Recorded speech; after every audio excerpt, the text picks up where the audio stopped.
मुचंडी जिल्हा परिषद कन्नड शाळेला भेट दिली असता जिल्हा परिषद इच्छुक उमेदवार राजाराम चमकेरे यांना शिक्षणाची कन्नड भाषिक शिक्षकांना विद्यार्थ्यांना शिकवताना येणाऱ्या अडचणींबद्दल माहिती सांगितली। स्पर्धा परीक्षा व गुणवंत परीक्षा 1ली ते 7वी मुलांसाठी जिल्हा परिषदेकडून मराठीमध्ये पुस्तके दिली आहेत, पण महाराष्ट्र शासन व जिल्हा परिषदेकडून कन्नड भाषिक व उर्दू भाषिकमध्ये स्पर्धा परीक्षा व गुणवंत परीक्षा अभ्यासक्रमाचं पुस्तक नसल्याने मुलांना शिकवणं कठीण जातं। त्यामुळे आम्ही मराठी भाषेमधील पुस्तक गुगलवर कन्नड भाषेत ट्रान्सलेट करून मुलांना शिकवतो। त्यामुळे शिक्षकांनी उद्योगपती माननीय श्री राजाराम चमकेरे यांच्याकडे कन्नड व उर्दू भाषेत अभ्यासक्रम पुस्तके उपलब्ध करून देण्याची विनंती केली। त्यावेळी राजाराम चमकेरे म्हणाले की मला पुस्तके कन्नड अथवा उर्दू भाषांतर करून द्या, मी ती पुस्तके स्वतः प्रिंट करून देतो व शिक्षणात येणाऱ्या अडचणी दूर करू अशी ग्वाही दिली।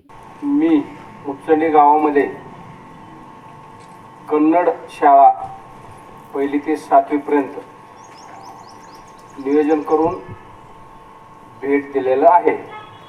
त्या भेटीला कारण एकमेव माझा मित्र शशिकांत पाटील आणि रमेश देवरशी त्यांचा असा निरोप होता, मला काही करा पण कन्नड शाळेला भेट द्या आणि काहीतरी शाळेला द्या। माझं मुख्य असं आहे, मी टोटली समाजकारणात इंटरेस्ट घेणारा माणूस आहे। मला राजकारण एवढं काय जमल नाही जमल काय सांगता येत नाही, पण समाजकारण मात्र मोठ्या खुबीनं करणार हे तुम्हाला आज ग्वाही देतो। सर्व ह्या लहान मुलीच्या साक्षीनं, शिक्षक वर्गाच्या साक्षीनं आणि खास करून माझं जे आज पत्रकार बंधू आहेत, हरीश साहेब असतील, पवार साहेब असतील, जे माझं छोटंसं कार्य सुरुवात केले पण ते रोजच्या रोज सेकंदाला तळागाळात पोचते आणि ते तळागाळात पोचल्यामुळं मला जे आज काम करण्याला जे प्रोत्साहन मिळते ते सांगण्याच्या पलीकडे आहे। फक्त मूळ मुद्दा म्हणजे मी सुद्धा तुमच्यासारखं एक सर्वसमाजातला शेतकऱ्याचा मुलगा आहे। वेटरपासून सुरुवात करून आज मी देशभरात वेगवेगळ्या मेट्रो सिटीमध्ये चांगला व्यवसाय बसवलेला आहे। पुस्तकं खरेदी विक्रीचा व्यवहार सध्या जवळजवळ 11 फर्म आहेत माझं देशभरात चालू आहेत आणि 1 एप्रिलपासून साऊथ एशियामध्ये पुस्तकं पोचणार असं आमचं कंपनीचं उद्दिष्ट साध्य होणार आहे 1 एप्रिल 2026ला।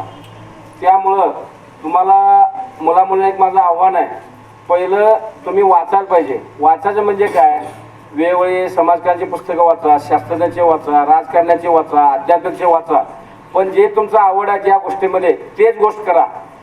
आणि मला शिक्षणासुद्धा आव्हान आहे, जी मुलं त्या गोष्टीत स्वारस्य घेतात त्यांना सुद्धा तुम्ही पुश करा।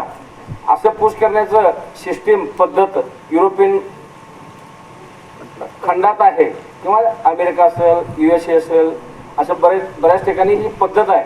त्याचा एक फायदा काय आहे, मुलांना जे आवडते त्यात पुश केल्यामुळं ती मुलं सुद्धा आनंदाने ते काम मोठ्या जोरात करतात आणि त्या कामामध्ये त्यांना इंटरेस्ट असल्यामुळं आयुष्य त्यांचं परिपूर्ण होतं आणि त्यांना सुद्धा आयुष्यात उभं राहायला काम करायला संधी मिळते।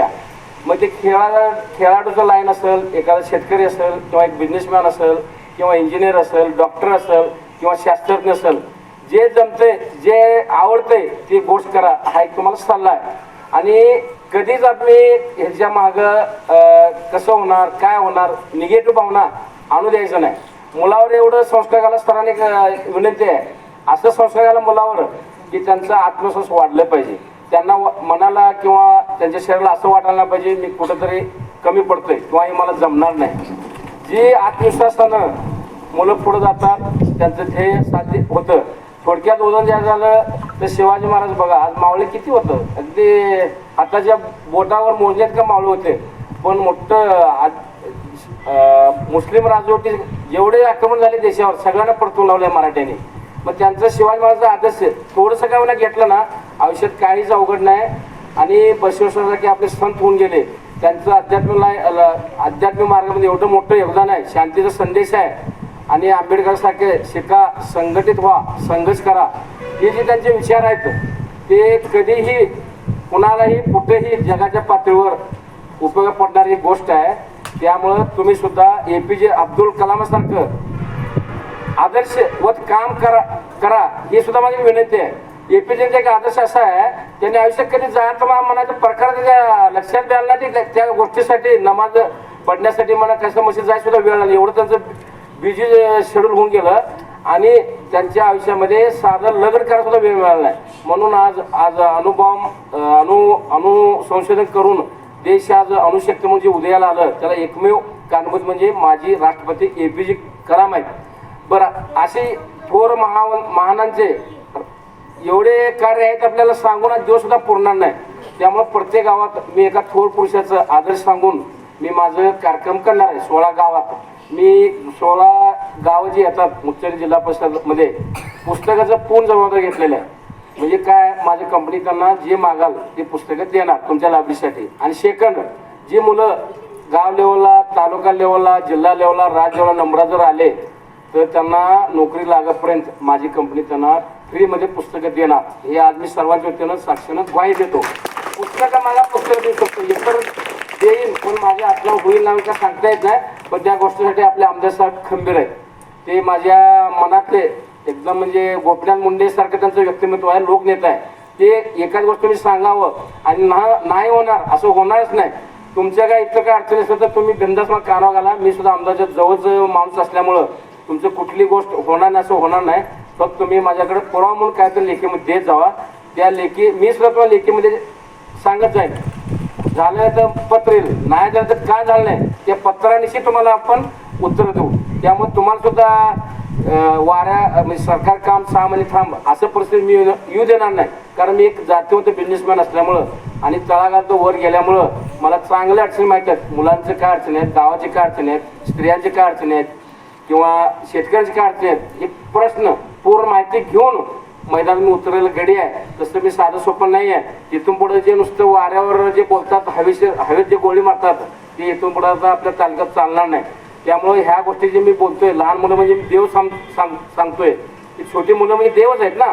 त्यांना एखादी गोष्ट जर आपण सांगावं ते पूर्ण करणं ही आपली जबाबदारी आहे. म्हणायचं शब्द द्यायचं नाही.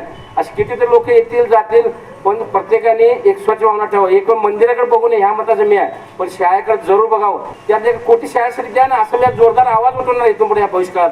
मला राजकारण जमते फाउंडेशन मार्फत आणि राज प्रतिष्ठा मार्फत शाळा हा प्रमुख लक्ष ठेवून पहिलं 16 गावं नंतर 125 गावं हे टार्गेट आहे. त्यामुळं इथून पुढं तुम्ही एखादी गोष्ट शालेयासाठी जे लागणार आहेत, लायब्ररी असेल किंवा लॅब असेल किंवा कपडे असेल, नोटबुक असेल, पुस्तक असेल आणि एखादं परिस्थिती असून मी शिकता येत नाही, मग त्यांना माझी पतसंस्था त्यांना लोन देते एज्युकेशन म्हणून. ती आज तुम्हाला ते सुद्धा ग्वाही देतोय. त्यामुळं मुलांनी भ्यायचे कारण नाही, शाळा सोडायचे कारण नाही, पैसा नाही आहे, गरीब परिस्थिती नाही आहे, सपोर्ट करत नाही. तुमच्या काय जरूर अडचणी असतील ते स्वतः होऊन तुम्ही मला कळवा. आणि शिक्षक वर्गात सुद्धा माझं सांगणं आहे, तुम्ही अजिबात तुम्हाला भ्यायचंच नाही. कारण 16 गावात जे मुस्लिम गावात येतात ना, हे रोल मॉडेल म्हणून मला विकसित करायचं आहे इथून पुढच्या काळामध्ये. त्यामुळं ह्या 16 गावातलं मुस्लिम गटातलं जेवढं नाव होईल तेवढं आपल्या तालुक्याच्या मनाला आज मी ग्वाही देतो. आणि त्याला मुद्दणी ग्राम देवस्थान दरीला स्मरून सांगतोय, मी जे बोलणार आहे आज किंवा जे पुढे बोलणार आहे किंवा महागे जे बोललं असेल, एकही शब्द फेल होऊ देणार नाही. हे दरीलिंग देवाला साक्षात ठेवून तुम्हाला वचन देतो. आणि माझं मी 2 शब्द